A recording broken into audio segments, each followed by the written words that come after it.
The next question is 21, 27, 33 ಇವುಗಳನ್ನು ಭಾಗಿಸುವ ಕ್ರಮವಾಗಿ 1, 2, 3 ಇವುಗಳನ್ನು ಶೇಷವಾಗಿ ಕೊಡಬಲ್ಲ ಅತಿ ದೊಡ್ಡ ಸಂಖ್ಯೆ ಯಾವುದು? ನೋಡಿ, ಬಹಳ ಇಂಪಾರ್ಟೆಂಟ್ ಕ್ವಶನ್ ಆಗಿದೆ ಮಕ್ಕಳೇ.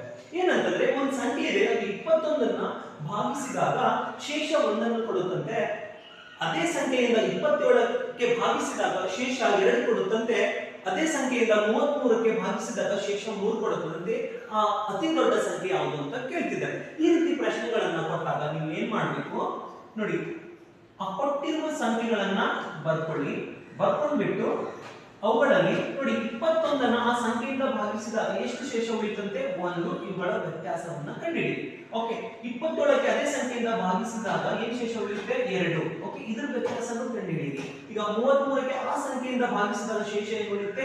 3 ಉಳಿಯುತ್ತೆ. ಇವುಗಳ ವ್ಯತ್ಯಾಸವನ್ನ ಕಂಡುಹಿಡಿಯಿರಿ. ಓಕೆ, 21 - 1 ಎಷ್ಟಾಗುತ್ತೆ? 20. ಓಕೆ, 27 - 2 ಏನಾಗುತ್ತೆ? 25. 33 - 3 ಏನಾಗುತ್ತೆ? 30. ಓಕೆ, ಈ ಸಂಖ್ಯೆಗಳ ಓಕೆ ಈಗ ಹೊಸದಾಗಿ ಸಿಕ್ಕಿರುವಂತಹ ಸಂಖ್ಯೆಗಳ ಮಾಸವನ್ನ ನೀವು ಕಂಡುಹಿಡಿಯಬೇಕು ಮಕ್ಕಳೇ. ಓಕೆ, ಹೊಸದಾಗಿ ಸಿಕ್ಕಿರುವಂತಹ ಸಂಖ್ಯೆಗಳ ಮಾಸವನ್ನ ಕಂಡುಹಿಡಿಯಬೇಕು. ನೋಡಿ, 20, 25, 30 ಈ ಎಲ್ಲಾ ಸಂಖ್ಯೆಗಳ ಸಾಮಾನ್ಯ ಭಾಜಕ ಯಾವುದು? ಓಕೆ, 5 ನೋಡಿ, 5 × 4 = 20, 5 × 5 = 25, 5 × 6 = 30. ಓಕೆ, ಈಗ ನೋಡಿ 4, 5 ಮತ್ತು 6ರ ಸಾಮಾನ್ಯ ಭಾಜಕ 1 ಬಿಟ್ಟು ಬೇರೆ ಯಾವುದು ಇಲ್ಲ. ಹೀಗಾಗಿ ಮಾಸ ಏನಾಗುತ್ತೆ ಅಂತಂದ್ರೆ 5. ಓಕೆ, ಮಾಸ 5 ಆಗುತ್ತೆ. ಇದನ್ನೇ ಆ ಸಂಖ್ಯೆ ಅತಿ ದೊಡ್ಡ ಸಂಖ್ಯೆ ಆಗಿದೆ. 21ನ್ನ 5ರಿಂದ ನೀವು ಭಾಗಿಸಿದಾಗ ಶೇಷ 1 ಕೊಡುತ್ತೆ. 27ಕ್ಕೆ 5ರಿಂದ ಭಾಗಿಸಿದಾಗ ಅದು ಶೇಷ 2 ಕೊಡುತ್ತೆ.